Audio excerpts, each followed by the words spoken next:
Friends, అందరికీ నమస్తే. ఈరోజు మనం 5వ తరగతి ఈవీఎస్ మన పరిసరాల్లోని అంశాల గురించి తెలుసుకునే ప్రయత్నం చేద్దాం. చదివిన వారు ఉంటే ఇప్పుడు నేను చెప్పబోయే బిట్లు మీ దాంట్లో ఉన్నాయో లేదో తెలుసుకోండి. చదవని వాళ్ళు ఉంటే ఈ మెటీరియల్ నేను ఏదైతే చెప్తున్నానో దాన్ని చూస్తూ మీరు సొంతంగా నోట్స్ తయారు చేసుకొని చదువుకునే ప్రయత్నం చేయండి. లేట్ చేయకుండా పాఠ్యాంశాన్ని ప్రారంభించేద్దాం. ఉదర భాగంలో గ్రంథుల ద్వారా దారాన్ని స్రవించి గూడు కట్టేది ఏంటిదంటే సాలెపురుగు. ట్రికోగ్రామా అంటే ఏంటిది? వ్యవసాయానికి శాస్త్రవేత్తలు ప్రయోగశాలలో సృష్టించింది. ట్రికోగ్రామాని ఏది తయారు చేసింది? ఇది ప్రీవియస్ స్టేట్లో వచ్చింది. ఏది తయారు చేసిందంటే జాతీయ వ్యవసాయ పరిశోధన మండలి ICAR. ట్రికోగ్రామా జీవితకాలం ఎంత? 7 రోజులు లేదా వారం రోజులు. పంటను పాడు చేసే పురుగుల గుడ్లను నాశనం చేసేది ఏంటిదంటే ట్రికోగ్రామా. ఇది ప్రీవియస్ DSCలో వచ్చిన ప్రశ్న. సర్కస్లో ఉన్న కోతి పేరు ఏంటిది? లక్ష్మి. వన్యప్రాణి రక్షణ చట్టం ఎప్పుడొచ్చింది? 1971 సంవత్సరంలో వచ్చింది. షెడ్యూల్ 1 ప్రకారం ఏ జంతువులని చంపడం లేదా విక్రయించడం నేరం? పులి, ఏనుగు, నెమలి. వన్యప్రాణులని చంపడం చేస్తే 3 నుంచి 7 సంవత్సరాల జైలు శిక్ష, 1 లక్ష రూపాయల జరిమానా విధించడం జరుగుతుంది. నేడు ఎన్ని నిమిషాలకి ఒక జాతి కనుమరుగవుతుంది అనే ప్రశ్న రావచ్చు. అంటే ప్రతి 20 నిమిషాలకు ఒక జాతి కనుమరుగవుతుంది. మన జాతీయ జంతువు ఏది అంటే పులి. భారత్తో పాటు బంగ్లాదేశ్లో ఎక్కువగా కనిపించేది ఏంటిది? Royal Bengal tiger. ఇది ఎక్కడ ఎక్కువ కనిపిస్తుంది అంటే భారత్ మరియు బంగ్లాదేశ్. నేడు వేటి సంఖ్య క్రమంగా తగ్గుతుంది అనే ప్రీవియస్లో ప్రశ్న రావడం జరిగింది. బట్టమేక పక్షులు, కలివికోడి, ఉంగనూరు ఆవులు. రాబందు యొక్క ఎత్తు ఎంత అంటే 2 అడుగులు. కోరికలు, అత్యాశలు జీవితాన్ని దుఃఖమయం చేస్తాయి అని అన్నది ఎవరన్నారంటే గౌతమ బుద్ధుడు. మన రాష్ట్రంలో దాదాపు ఎన్ని రకాల వంగడాలున్నాయి? 5400. మన రాష్ట్రంలో మామిడి వంగడాలు 740 ఉన్నాయి. వంకాయవి 3500 ఉన్నాయి.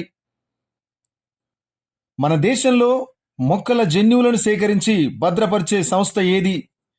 National bureau of plant genetics. ఒకే చోట ఒకే కాలంలో ఒకటి కంటే ఎక్కువ పంటలు పండించడాన్ని ఏమంటారు? అంతర పంటలు అంటారు. ఎరువుగా వాడేది ఏంటిది? జీవామృతం. జీవామృతాన్ని వేటితో తయారు చేస్తారు? ఆవు పేడ, మూత్రం, మట్టి, పప్పు ధాన్యాల పొడి, బెల్లం, నీటితో కలిపి తయారు చేస్తారు. ఈ పాఠ్యపుస్తకంలో మహిళా రైతు గురించి ఇవ్వడం జరిగింది. మహిళా రైతు ఎవరు అంటే గంగావర్ మానెమ్మ. ఈమెది సంగారెడ్డి జిల్లా నాల్క్వల్ మండలం గంగావర్ గ్రామం. మన పూర్వీకులు మొదట్లో ఆహారం ఏవిటి నుంచి తీసుకున్నారు? జంతువులు, దుంపల నుండి తీసుకున్నారు. ఎడారి ప్రాంతం ఎక్కడ ఉంది? రాజస్థాన్లో ఉంది. భూమికి బలాన్నిస్తూ వ్యర్థాలను తినేది ఏంటిది అంటే వానపాము. దోమలని తినేది ఏంటిది? సాలెపురుగు. సాలెపురుగు తన గూటిలో చిక్కుకున్న కీటకాలను తింటుంది, చీడపురుగుల నుండి కాపాడుతుంది. చిన్న చిన్న పురుగులను, వాటి గుడ్లను తినేది ఏంటిదంటే చీమ. ఎలుకల్ని తినేది పాము. పంటను పాడు చేసే పురుగుల గుడ్లను నాశనం చేసేది ట్రికోగ్రామా. ఇది ప్రీవియస్ DSCలో వచ్చిన ప్రశ్న.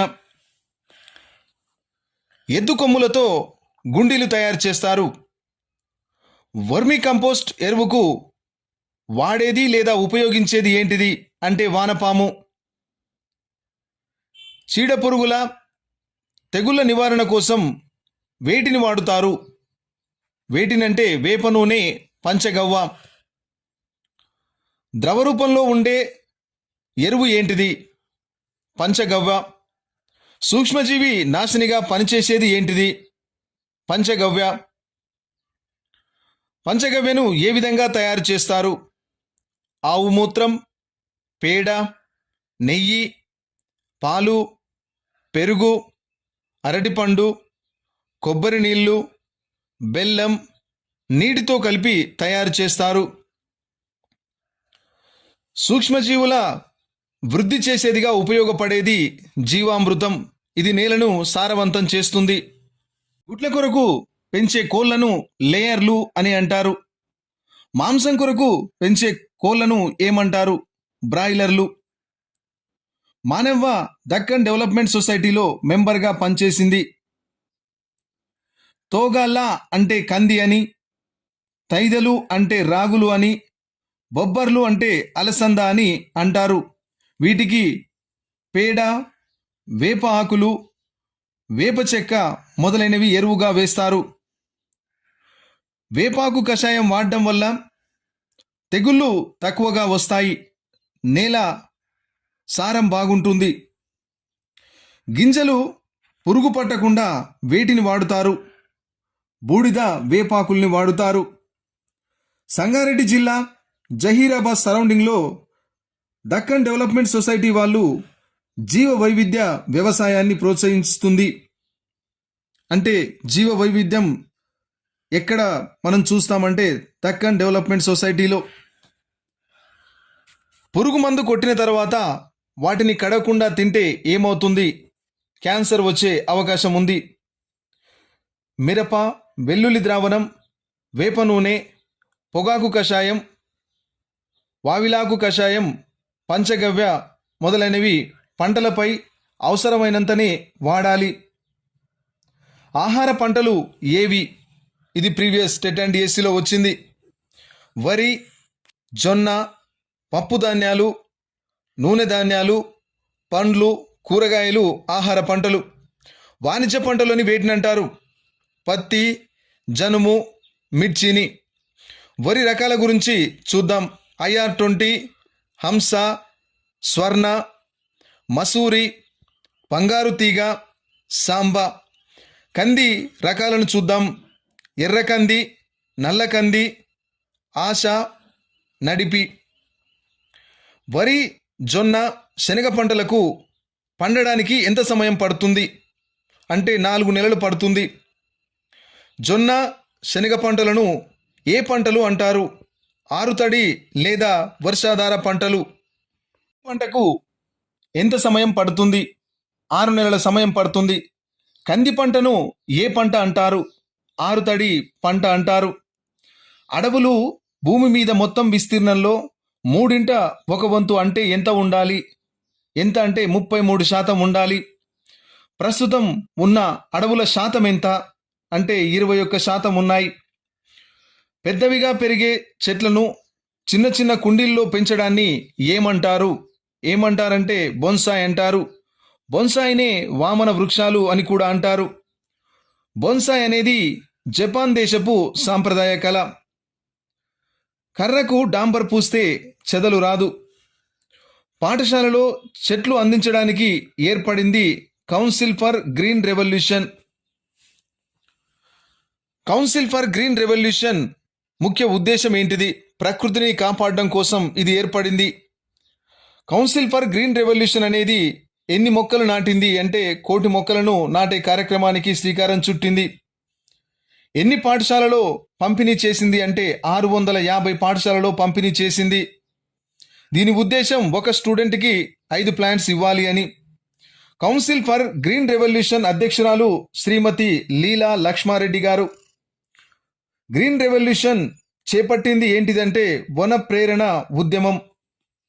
గ్రీన్ రెవల్యూషన్ అమలు చేస్తున్నటువంటి జిల్లాలు మహబూబ్ నగర్, నల్గొండ, మెదక్, రంగారెడ్డి. ఒకరోజు 2 లక్షల విద్యార్థులచే 10 లక్షల మొక్కలు నాటారు. హరిత పాఠశాల అవార్డు పొందిన స్కూల్ ఎక్కడుంది అంటే నాగర్ కర్నూలు జిల్లా తెలకపల్లి మండలం గడ్డంపల్లి అనే పాఠశాల. కౌన్సిల్ ఫర్ గ్రీన్ రెవల్యూషన్తో పాటు పచ్చదనం కోసం కృషి చేస్తున్నటువంటి సంస్థలు వందే మాతరం ఫౌండేషన్, అటవీ శాఖ, నేషనల్ గ్రీన్ కోర్. ప్రకృతి పట్ల శ్రద్ధ కనపరిచిన విద్యార్థులకు ఇచ్చే పురస్కారం ఏంటిది? వనప్రేమి. వనప్రేమి పురస్కారం ఇస్తున్నటువంటి సంస్థ ఏది? Council for green revolution. వాతావరణ కాలుష్యంపై, పర్యావరణం మీద అవగాహన కల్పించడం కోసం ఏర్పడింది ఏంటిది?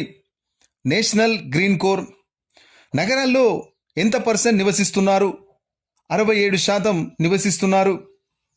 కల్తీ కూరగాయలు తినడం వల్ల రక్తపోటు, మధుమేహం, దీన్నే షుగర్ అంటారు, క్యాన్సర్ వస్తాయి. వేప చెట్టును ఐక్యరాజ్య సమితి ఏమని ప్రకటించింది? సమితి శతాబ్ది వృక్షంగా ప్రకటించింది. వేప 1000 రోగాలకు మందు.